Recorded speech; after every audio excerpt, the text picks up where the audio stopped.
আসসালামু আলাইকুম রহমতুল্লাহি ওবারাকাতুহু। প্রিয় শিক্ষার্থী, greenfield school and college online ক্লাসে তোমাদেরকে স্বাগতম। আমি নাসির ফারুক, প্রভাষক গ্রিনফিল্ড স্কুল অ্যান্ড কলেজ। আজকে আমি ফিনান্স ব্যাংকিং বীমা প্রথম পত্রে ৮ম অধ্যায় মূলধন বাজেটিং, এই অধ্যায়টি থেকে একটি ক্রিয়েটিভ কোশ্চেন আলোচনা করব। আমাদের এই অধ্যায়ের মধ্যে 4 ধরনের ম্যাথমেটিক্স প্রবলেম আছে। একটি হলো অ্যাভারেজ রেট অফ রিটার্ন, যাকে গড় মুনাফার হার দ্বারা প্রকাশ করে। 2 নম্বর পে ব্যাক পিরিয়ড, যাকে পিবিপি দ্বারা প্রকাশ করা হয়। তৃতীয় নম্বর হলো এনপিপি, যাকে বলে নিট প্রেজেন্স ভ্যালু, যাকে নিট বর্তমান মূল্য। আরেকটি হলো আইআরআর। আইআরআর বলতে বোঝাচ্ছে ইন্টারনাল রেট অফ রিটার্ন। এই 4 ধরনের ম্যাথ আছে। আজকে আমাদের এই ক্রিয়েটিভ কোশ্চেনে 2 ধরনের ম্যাথ আছে। একটা বলেছে এখানে প্রকল্প পেব্যাক পিবিপি নির্ণয় করো। আরেকটি প্রশ্ন আছে, সেটা হলো নিট বর্তমান মূল্যের ভিত্তিতে কোন প্রকল্পটি গ্রহণযোগ্য। আমরা যদি দুইটি প্রকল্প বা একাধিক প্রকল্পের মধ্যে যে কোনো একটি প্রকল্প গ্রহণযোগ্য কিনা সেটা যাচাই বাছাই আমরা ইনশাআল্লাহ করতে পারবো। সো প্রিয় শিক্ষার্থী, আমরা কথা না বাড়িয়ে ফার্স্টে দেখি এখানে কি বলেছে। যে প্রশ্নগুলো বলেছে আমরা সেগুলো ফার্স্টে খেয়াল করি। এখানে ফার্স্ট ক্রিয়েটিভ কোশ্চেনটা ছিল, জনাব তামিমের বিনিয়োগযোগ্য তহবিল 5 লক্ষ টাকা। অর্থাৎ সে 5 লক্ষ টাকা বিনিয়োগ করতে চাচ্ছে। তার নিকট দুটি প্রকল্পে বিনিয়োগের সুযোগ রয়েছে। অর্থাৎ তার কাছে দুইটি অফার রয়েছে, হয়তো সে যে কোনো একটি অফারকে গ্রহণ করবে।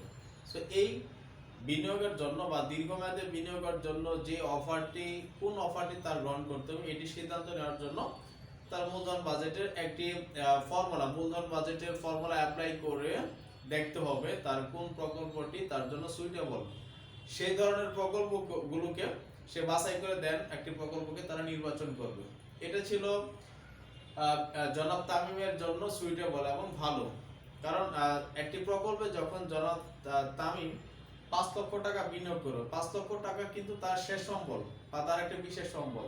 সো এই অর্থটা যদি কোনো কারণে ফল করে তাহলে দেখা যাচ্ছে সে আর্থিকভাবে অনেকটা ক্ষতিগ্রস্ত হবে। যার কারণে সে বিভিন্ন অ্যানালাইসিসের মাধ্যমে বা ম্যাথমেটিক্যাল ট্রাম অ্যাপ্লাই করে বা পদ্ধতি অ্যাপ্লাই করে দেখবে যে আসলে ভবিষ্যতে সম্ভাব্য কোন প্রকল্পগুলো ভালো। সো প্রিয় শিক্ষার্থী, এখানে দেওয়া আছে কয়েকটি ইনফরমেশন। একটা আমার সময় দেওয়া আছে। সময় বলতে 0 বছর। 0 বছর বলতে পারছে প্রাথমিক বিনিয়োগের টাকাকে বোঝানো হয়েছিল। সো এখানে 0 বছরে দেওয়া আছে, দেখো 20,000 টাকা, এখানে আছে 30,000। এটা প্রাথমিক বিনিয়োগ। অর্থাৎ বছরের শুরুতে যে অর্থটা আমরা বিনিয়োগ করে থাকি এই অর্থটা প্রতিষ্ঠানে থাকে না, এই অর্থটা চলে যায়। এটিকে বলা হয় থেকে নিট ক্যাশ আউটলে, যাকে বলা হয় বা যাকে শর্টলি এনসিও দ্বারা প্রকাশ করা হয়। কারণ আমরা যখন একটি প্রকল্পে ইনভেস্ট করি, ফার্স্টে বিনিয়োগ করি, সে বিনিয়োগকৃত টাকা চলে যায়, বাট আলটিমেটলি আমরা যখন বিক্রয় করি সব বিক্রয়কৃত অর্থ আমাদের বা বিক্রয় করার পরে আমরা অর্থ পেয়ে থাকি। এটি হলো আয়। সো এখানে ফার্স্টে যখন বিনিয়োগ করা হয় একটি প্রকল্পে তখন এটাকে বলা হয়ে থাকে বিনিয়োগযোগ্য অর্থ। সো এখানে 20,000 টাকা, দ্বিতীয় প্রকল্পে 30,000 টাকা আছে। এখানে একটি লক্ষণীয় দেখো, প্রথম প্রকল্পে প্রথম বছর শেষে দেওয়া আছে 6,000, দ্বিতীয় বছর 6,000, তৃতীয় বছর 6,000 এবং চতুর্থ বছর 6,000। অর্থাৎ প্রতি বছরের মান বা প্রতি বছরই তার আয়ের হারটি সমান থাকে। এখানে দ্বিতীয়টাতে প্রথম বছর 6,000, দ্বিতীয় বছর 8,000 টাকা, তৃতীয় বছর 10,000, চতুর্থ বছর 12,000। অর্থাৎ পরবর্তী বছরে তার আয়ের হারটিকে ভিন্ন থাকে। আর এখানে যে কথাগুলো বলেছে নগদ প্রবাহ, যেহেতু নগদ প্রবাহ দেওয়াই আছে আমাদের, সেহেতু আমাদের কোনো ওয়ার্কিং করতে হবে না, ডিরেক্টলি আমরা সূত্রের মাধ্যমে মানগুলো বের করতে পারবো। সো প্রিয় শিক্ষার্থী, এখানে বলছে প্রত্যাশিত আয়ের হার। প্রত্যাশিত আয়ের হারকে সাধারণত আর দ্বারা প্রকাশ করা হয় বা আয় দ্বারা প্রকাশ করা হয়। সো এখানে আয়ের মান দেওয়া আছে 10%। আর নগদ প্রবাহকে সাধারণত আমরা জানি ক্যাশ ফ্লো দ্বারা প্রকাশ করে, সিএফ দ্বারা। সো প্রিয় শিক্ষার্থী, আমরা যদি এই মানগুলোকে রিপ্রেজেন্ট করি এভাবে যে এটা হলো সিএফ 0, অর্থাৎ ক্যাশ ফ্লো 0 ইয়ার। ফার্স্ট ইয়ার থাকলে এটা হবে ক্যাশ ফ্লো, অর্থাৎ কি আয়। আয় হচ্ছে কয় বছর পরে? 1 বছর শেষে, যার কারণে ক্যাশ ফ্লো 1 লিখতে পারি। এটা দ্বিতীয় বছর শেষে, যার কারণে আমরা ক্যাশ ফ্লো 2 লিখতে পারি। এখানে তৃতীয় বছর পরে আয়, যার কারণে আমরা এখানে লিখবো ক্যাশ ফ্লো 3, আর চতুর্থ বছর বলে এটাকে লিখবো CF4। এইভাবে আমরা যখন এ প্রকল্পের মানগুলো বসাবো তখন ক্যাশ ফ্লো 1 এর পরিবর্তে 6000, ক্যাশ ফ্লো 2 এর পরিবর্তে 6000, ক্যাশ ফ্লো 3 এর পরিবর্তে, অর্থাৎ প্রত্যেক বছর শেষে তার ক্যাশ ফ্লোর পরিমাণটা সমান সমান থাকলে আমরা এক ধরনের ফর্মুলা অ্যাপ্লাই করি, সমান না থাকলে আরেক ধরনের ফর্মুলা অ্যাপ্লাই করি, অথবা দুটিতে একই ফর্মুলা অ্যাপ্লাই করলেও আমার ভুল হওয়ার সম্ভাবনা নেই। সো প্রিয় শিক্ষার্থী, আমাদের আরেকটি কথা হচ্ছে এখানে সেলভেজ বিল ভগ্নাবশেষ মূল্য আছে 5000 টাকা, 5000 টাকা যে কত। সো এটা এক ধরনের আয়। ভগ্নাবশেষ মূল্য কাকে বলা হয়? মনে করেন আমরা একটা সম্পদ ইউজ করছি, তো সম্পদের মেয়াদ উত্তীর্ণ হওয়ার পরে সেই সম্পদটির কিছু দামে যদি বিক্রি করে, তখন ওই সম্পদ থেকে যে টাকাটা আমরা পেয়ে থাকি এটাকে বলা হয় থেকে সেলভেজ ভ্যালু অথবা ভগ্নাবশেষ মূল্য। তো শিক্ষার্থী, আমরা ফার্স্টে দেখি এক নম্বর কোশ্চেন কি বলেছে। এক নম্বর কোশ্চেনে ক নম্বর বলেছে মূলধন বাজেটিং কি। আমরা জানি মূলধন বাজেটিং হলো দীর্ঘমেয়াদে বিনিয়োগ করার যে প্রক্রিয়া বা যে পরিকল্পনা বলা হয়ে থাকে তাকে বলা হয় মূলধন বাজেট। এটি হলো এক নম্বর প্রশ্নের কাজ। দুই নম্বর হলো মূলধন রেশনিং কিভাবে করা হয়। মূলধন রেশনিংটা কি সেটা হলো আমরা জানি একটি প্রতিষ্ঠানের অর্থের যদি সীমাবদ্ধতা থাকে, অর্থের যদি তার লিমিটেশন থাকে, তখন সে অগ্রাধিকারের ভিত্তিতে প্রকল্পগুলোকে বাছাই করে দেন, অগ্রাধিকারের ভিত্তিতে প্রকল্পের অর্থ বরাদ্দ দিয়ে থাকে, এটাকে বলা হয় মূলধন রেশনিং। আমি আবার বলছি, আর্থিক সীমাবদ্ধতার কারণে, আর্থিক স্বল্পতার কারণে বা ফাইন্যান্সিয়াল ম্যানেজারের প্ল্যানিং এর ক্ষেত্রে যদি তারা তাদের ফান্ডের ক্ষেত্রে যদি লিমিটেশন থাকে, তখন এই লিমিটেশনকৃত অর্থগুলো তারা অগ্রাধিকারের ভিত্তিতে প্রকল্পে নির্বাচন করে থাকে, দিয়ে থাকে। এই অগ্রাধিকারের ভিত্তিতে যে প্রকল্পগুলোকে বাছাই করা এটাকে বলা মূলধন রেশনিং। সো এইভাবে অগ্রাধিকার, অর্থাৎ যে কাজটি প্রথম শুরু করতেই হবে, না করলেই নয়, এইভাবে দেন তারপরটা, দেন তারপরটা, অর্থাৎ ইমার্জেন্সির ভিত্তিতে বা প্রয়োজনীয়তার ভিত্তিতে যার প্রয়োজনীয়তা সবচেয়ে বেশি সেটা ফার্স্টে, দেন এভাবে একাধিক প্রকল্পগুলোতে তারা অর্থ বরাদ্দ দিয়ে থাকে, এটাকে বলা হয় থেকে মূলধন রেশনিং। প্রিয় শিক্ষার্থী, আমরা পরে দেখি। দেখো ক নম্বর এই কথাটি বলেছে। গ নম্বর কি বলেছে? বলছে প্রকল্প বি এর পেব্যাক পিরিয়ড নির্ণয় করা বা পিবিপি নির্ণয় করো। সো শিক্ষার্থী, আমরা প্রকল্প বি এর ক্ষেত্রে পিবিপি নির্ণয় করার ক্ষেত্রে একটি ফর্মুলা অ্যাপ্লাই করি বা একটি ছক অ্যাপ্লাই করে থাকি। এই ছকের মাধ্যমে আমরা পেব্যাক পিরিয়ড নির্ণয় করে থাকি। সো ছকটি দেখো, আমরা যে ছকটি যেভাবে ফলো করি জাস্ট তোমরা সেভাবে ফলো করবে। আমরা প্রকল্প বি লিখতেছি। দেখো পেব্যাক নির্ণয়, পিবিপি নির্ণয়ের ছক।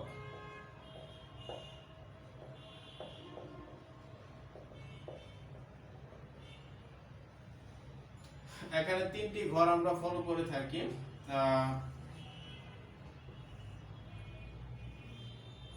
শিক্ষার্থী দেখো, ফার্স্টের ঘরে সাধারণত বছর লেখা থাকে, বছর বা সময়। সেকেন্ড ঘরে থাকে নগদ প্রবাহ। তৃতীয় নম্বর থাকে ক্রমযোজিত নগদ প্রবাহ।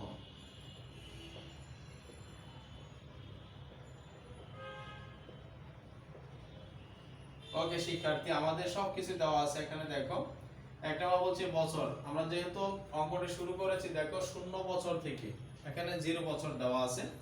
সো আমরা 0 বছর থেকে শুরু করব। সো 0 বছরে দেখো 0 বছরে নগদ প্রবাহ দেওয়া ছিল মাইনাসের, সো আমরা মাইনাসই লিখব।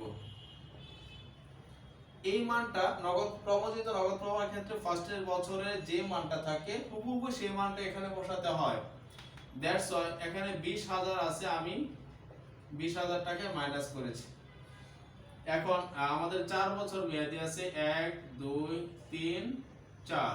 সো প্রিয় শিক্ষার্থী দেখো ফার্স্ট ইয়ারে নগদ প্রবাহ, ফার্স্ট ইয়ারে দেখো বি প্রকল্পের ক্ষেত্রে ফার্স্ট ইয়ারে নগদ প্রবাহ আছে 6000 টাকা। সরি, এখানে হবে আমাদের ফার্স্ট ইয়ারের 0 বছরের বিনিয়োগ ছিল 30000 টাকা। ওকে, আমরা 30000 টাকা লিখছি। ফার্স্ট ইয়ারে নগদ প্রবাহ দেওয়া আছে আমাদের 6000 টাকা। সেকেন্ড ইয়ারে আমাদের নগদ প্রবাহ আছে 8000 টাকা। এভাবে আমরা দেখো তৃতীয় বছর, আমাদের তৃতীয় বছর এখানে নগদ প্রবাহ আছে 10,000 এবং চতুর্থ বছর আছে 12,000 টাকা। সো আমরা 10,000 তৃতীয় বছর শেষে এবং চতুর্থ বছর শেষে 12,000 টাকা আসতেছে আমাদের। সো শিক্ষার্থী আমরা এই মানগুলোকে এখন কিভাবে ক্রমযুক্ত নগদ প্রবাহ বের করব। ক্রমযুক্ত নগদ প্রবাহের ক্ষেত্রে একটা সিস্টেম হলো, ফার্স্টে যে মানটা থাকবে এই মানের সাথে পরবর্তী মানগুলো প্লাস করে আসতে থাকতে হবে। এইভাবে যতক্ষণ পর্যন্ত এই মাইনাসের মানটা প্লাস না হবে আমি ততক্ষণ পর্যন্ত যোগ করতে থাকবো। সো প্রিয় শিক্ষার্থী আমরা ফার্স্টে আছে মাইনাসের 30,000, মাইনাসের 30,000 টাকার সাথে প্লাসের যদি 6,000 টাকা যোগ করি তাহলে আমাদের এখনো মাইনাস থাকবে 24,000 টাকা। যতক্ষণ মধ্যে মাইনাস থাকবে আমি ততক্ষণ মধ্যে ব্র্যাকেট দেব, কারণ ব্র্যাকেট দ্বারা আমাকে মাইনাস মানকে রিপ্রেজেন্ট করা হয়। তাহলে 24,000 টাকার সাথে যদি 8,000 টাকা আমি যদি প্লাস করা হয় বা আমি যদি প্লাস করি তাহলে আমার পরবর্তী যে মানটি আসতেছে দেখো 24,000 সরি মাইনাস 24,000 প্লাস 8,000। তাহলে দেখো এখানে মাইনাসের আসতেছে আমার 16,000 টাকা। শিক্ষার্থী দেখো 16,000 টাকার সাথে 10,000 টাকা যদি আমি প্লাস করি মাইনাসের থাকবে 6,000 টাকা, এখনো প্লাস পাইনি। যতক্ষণ পর্যন্ত এভাবে প্লাস না হবে ততক্ষণ মতো আমি যোগ করে যাব। এই 6,000 টাকার সাথে 12,000 যোগ করলে আমার প্লাসের আসতেছে 6,000 টাকা। সো প্রিয় শিক্ষার্থী আমাদের যেহেতু প্লাস চলে আসছে যার কারণে আমরা যে বছর প্লাস আসবে ঠিক সেই বছরের নগদ প্রবাহ নিচে একটা দাগ দেব। দেখো এখানে মার্কিং করছে। এই নগদ প্রবাহ দাগ দেওয়ার পরে ঠিক এই মানটাকে অ্যারোর চিহ্ন পাবে বা তীর প্রতীকের মাধ্যমে উপরের দিকে উঠাবো, জাস্ট উপরের মানটা নেব। দেখো এখানে ঠিক সেম, এখানে যা আছে তার উপরটা নেব, নিচ্ছি। এইভাবে আমি তীর প্রতীকের মাধ্যমে দেখো আমি দুইটা জিনিসকে দেখাচ্ছি কারণ দুইটি ভ্যালু আমার দরকার। এইভাবে যে বছর নগদ প্রবাহ আসবে সেই বছরের যে বছরে আমার পজিটিভ আসবে বা ধনাত্মক মান আসবে সেই বছরের নগদ প্রবাহকে আমরা ডি দ্বারা প্রকাশ করব, ডি, এটা হবে ডি। আর এই বছরের পূর্বের বছরের বছরটাকে ধরবো আমরা এ। আর যে বছরে আমার পজিটিভ আসছে ঠিক তার পূর্ব বছরের ক্রমযুক্ত নগদ প্রবাহকে ধরবো আমরা সি। সুপ্রিয় শিক্ষার্থী তিনটি ভ্যালু বের করার জন্য আমি এই সবটি ফলো করেছি, এই সবটিকে আমি অনুসরণ করেছি। সো আমরা সহজে এখন পেব্যাক পিরিয়ড বা পিভিপি নির্ণয়ের জন্য মান বসাতে পারি। দেখো আমরা জাস্ট এই মানগুলো বসাই দিচ্ছি। অতএব আমাদের এটা গ নাম্বার প্রশ্ন ছিল, অতএব আমরা লিখতে পারি পিভিপি। পিভিপি বলতে পারছে payback period. So PVP is equal a plus c divided d। এই নরমাল একটা সূত্রের মাধ্যমে তুমি যে কোনো অঙ্ক করতে পারতেছো এবং অনেক সহজ। সো শিক্ষার্থী আমরা এখন প্রত্যেকটি মান বসাচ্ছি। দেখো a এর মান আছে 3 বছর, সো আমি 3 বসাচ্ছি। দেখো c, এখানে c এর মান দেওয়া আছে দেখো 6,000 টাকা। সো আমরা এই 6,000 টাকে ধনাত্মক মান ধরবো, যা সেটা মাথায় রাখতে হবে। এটা ঋণাত্মক মান ধরলে হবে না, ধনাত্মক মান ধরতে হবে। আর এখানে দেওয়া আছে 12,000 টাকা, আমরা এখানে 12,000 টাকা বসাবো। জাস্ট আমরা যদি এই মানগুলোকে ক্যালকুলেশন করি দেখো আমাদের কত আসতেছে। এই মানগুলোকে যদি আমরা ক্যালকুলেশন করি তাহলে 6,000 ভাগ 12,000 প্লাস 3, সো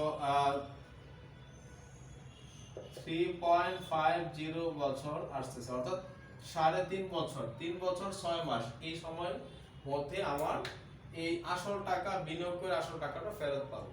কারণ আমরা জানি পেব্যাক পিরিয়ড কাকে বলা হয়। পেব্যাক পিরিয়ড হলো আমার বিনিয়োগকৃত অর্থ কত সময়ের মধ্যে ফেরত আসবে তা নির্ণয় করাকে পেব্যাক পিরিয়ড বলা হয়ে থাকে। সো আমার এই অঙ্কের মাঝে বিনিয়োগকৃত অর্থ ফেরত আসছে 3.5, অর্থাৎ 3 বছর 6 মাসের মধ্যে ফেরত আসবে। সো 4 বছর যেহেতু প্রকল্পটি গ্রহণযোগ্য হবে কিনা আমি জানি না, কিন্তু 4 বছরের মধ্যে প্রকল্পের টাকা যেহেতু এর আগে ফেরত আসছে হয়তোবা প্রকল্পটি ভালো হবে। সো প্রিয় শিক্ষার্থী আমরা এইভাবে আমাদের পেব্যাক পিরিয়ড নির্ণয় করতে পারি। আমাদের লাস্ট যে কোশ্চেনটি থাকবে এখানে আমি মেনশন করতেছি। দেখো লাস্ট কোশ্চেনটি থাকবে এইভাবে যে সর্বশেষ কোশ্চেন,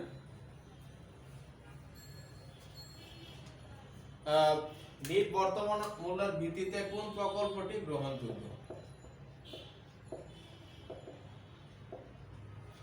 নিট বর্তমান মূল্যের ভিত্তিতে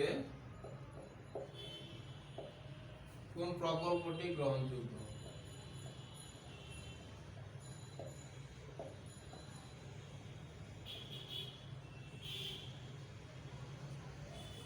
ব্যাখ্যা করো। ওকে স্টুডেন্ট, আমরা এই প্রশ্নটি যদি অ্যানসার করতে চাই, দেখো এখানে বলেছে নিট বর্তমান মূল্য বলতে বলছে এনপিবি, এনপিবির ভিত্তিতে কোন প্রকল্পটি গ্রহণযোগ্য। সো প্রিয় শিক্ষার্থী, এনপিবির দুইটি ফর্মুলা আছে, সেটা হলো যদি প্রতি বছর নগদ প্রবাহ সমান থাকে একটি ফর্মুলা, আর যদি প্রতি বছর নগদ প্রবাহ সমান না থাকে তাহলে আরেকটি ফর্মুলা। সো আমাদের দেখো এখানে প্রকল্প এ এর ক্ষেত্রে প্রতি বছর নগদ প্রবাহ সেম, যদি সেম থাকে তাহলে আমরা একটি ফর্মুলা অ্যাপ্লাই করব, আর দ্বিতীয়টিতে সেম নয় বলে আমরা অন্য আরেকটি ফর্মুলা অ্যাপ্লাই করব। সো আমরা প্রথম দেখি প্রকল্প এ এর ক্ষেত্রে আমরা ঘ নাম্বারটা দেখো, ঘ নাম্বার বের করতেছি। প্রকল্প এ এর ক্ষেত্রে এখানে যেহেতু প্রতি বছরের মান সমান, যার কারণে দেখো আমরা এনপিবি সূত্রটা কি বসাচ্ছি, এনপিবি, এনপিবি বলতে বলছে নিট বর্তমান মূল্য বা নিট প্রেজেন্স ভ্যালু। এর সূত্রটা হবে দেখো CF bracket 1 minus 1 divided 1 plus I to the power n divided I। ওকে প্রিয় শিক্ষার্থী দেখো মাইনাস CF0, CF0 বলতে প্রাথমিক বছরের টাকা। ওকে স্টুডেন্ট, আমরা এই ফর্মুলাটি অ্যাপ্লাই করে যখন প্রতি বছরের মান সমান থাকবে তখন এই মানগুলো আমরা বের করতে পারি। সো আমরা বসাই দেখো CF বলতে বলছে ক্যাশ ফ্লো, দেখো এখানে প্রতি বছরের মান ক্যাশ ফ্লো সেম, যার কারণে কি আমরা যে কোনো একটা ক্যাশ ফ্লো বসালেই চলবে। তাহলে ক্যাশ ফ্লো দেওয়া আছে এখানে 6000 টাকা bracket 1 minus 1 divided 1 plus I, দেখো I সমান সমান এখানে 10% দেওয়া আছে। সো আমরা 10% কে উঠালে 0.1 পাবো। আর কত বছর মেয়াদি দেখো এখানে 4 বছর মেয়াদি, সো n এর মান হবে 4 bracket divided 0.1 minus NCO, NCO দেখো এই প্রকল্পের ক্ষেত্রে 20000 আছে, আমি 20000 বসাবো। ওকে শিক্ষার্থী, আমি আশা করি তোমরা এটুকু বুঝতে পারছো। আমরা জাস্ট এই মানটা কিভাবে বের করতে, জাস্ট অনেকে এটা ভুল করে থাকো, আমি জাস্ট একটু দেখাচ্ছি। এটা ফার্স্ট ইনস্ট্রাকশনটা হলো আমি তোমাকে বলছি এই মানটুকু প্রথম বের করব, দেন এটা ভাগ করে ভাগফলের সাথে এই মানটা গুণ করব। সো আমরা যদি মানটা বের করতে চাই তাহলে কি হবে 1 minus 1 divided 1 plus 0.1 to the power দেখো 4 বসাইছে। ওকে দেন ভাগ করতে হবে 1 দ্বারা, আমরা একটা মান পেয়েছি, এটা হলো 3.169865। এই মানের সাথে টোটাল গুণ করব 6000 into 6000। ওকে শিক্ষার্থী দেখো আমরা এখানে যে মানটি পাচ্ছি 19.19 আসতেছে। আমি যদি এই মানের সাথে দেখো 20000 টাকা বাদ দিয়ে আমার মাইনাসের একটা মান আসতেছে,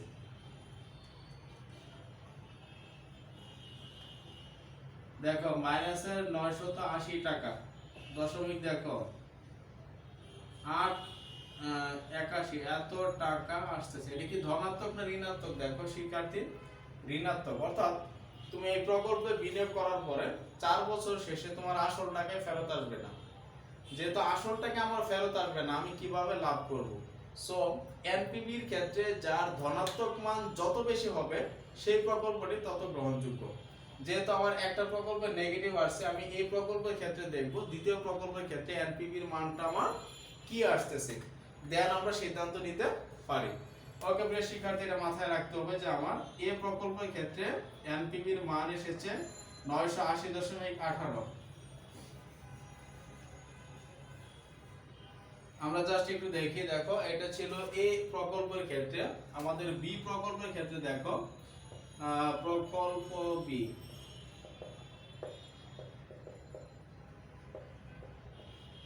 প্রিয় শিক্ষার্থী দেখো আমি এখানে অনেকগুলো ভ্যালু এগুলো আমি জাস্ট মুছে দিচ্ছি, কারণ আমাদের এখানে যা যা প্রয়োজন ছিল সেগুলো বসিয়েছি। এটা ছিল এ প্রকল্পের মানের ক্ষেত্রে। আমরা বি প্রকল্পের ক্ষেত্রে আমরা একটু দেখি। আমরা জানি এনপিভি, দেখো এখানে প্রতি বছরের মান সমান নয়, যার কারণে আমরা একটু ব্যতিক্রম ফর্মুলা অ্যাপ্লাই করব। সেটা হলো ক্যাশ ফ্লো 1 প্লাস আইটি তে পাওয়ার 1, ক্যাশ ফ্লো 2 1 প্লাস আইটি তে পাওয়ার 2 plus cash flow 3 1 plus it to the power 3 plus cash flow 4 1 plus it to the power 4 minus cash flow 0. So student আমরা এই প্রত্যেকটি value আমি আলাদা করে বসাচ্ছি, দেখো দেন আমরা এটাকে ক্যালকুলেশন করব।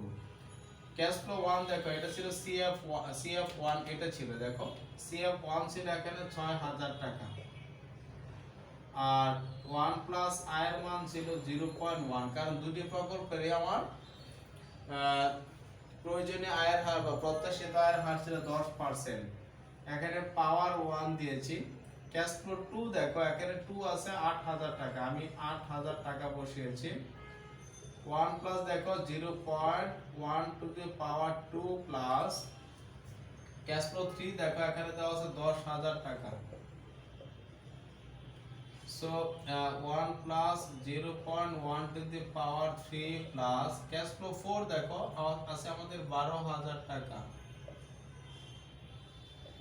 1 plus 0.1 to the power 4 minus cash flow 0 বলতে পারছে বছরের শুরুতে, দেখো বছরের শুরুতে আমরা 30000 টাকা বিনিয়োগ করেছিলাম। সো শিক্ষার্থী আমরা দেখি এখানে 30000 টাকা আমাদের এসেছে। আমরা এর মাধ্যমে প্রত্যেকটি মান বের করব এবং আমরা একটা সিদ্ধান্ত দেব কোন প্রকল্পটি ভালো হবে, কোন প্রকল্পটি খারাপ হবে। জাস্ট আমরা এর মাধ্যমে সহজে কি করতে পারবো স্টুডেন্ট, আমরা সহজে একটি সিদ্ধান্ত দিতে পারবো। সো আমরা স্টার্ট করি প্লিজ। দেখো এখানে আমাদের ফার্স্ট ইয়ার দেওয়া আছে 6000, দেখো 6000 ডিভাইডেড 1 প্লাস 0.1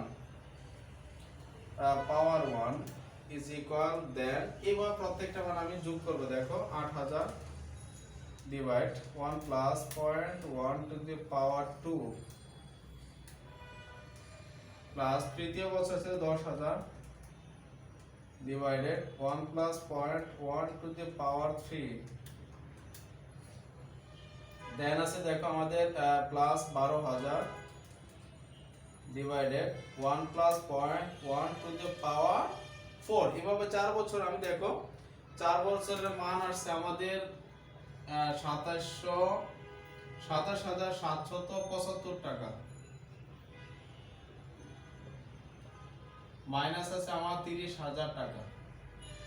ওকে শিক্ষার্থী দেখো আমি যদি এটা মাইনাস করি 30000, তাহলে আমাদের মাইনাস আসতেছে দেখো 2224.87 টাকা।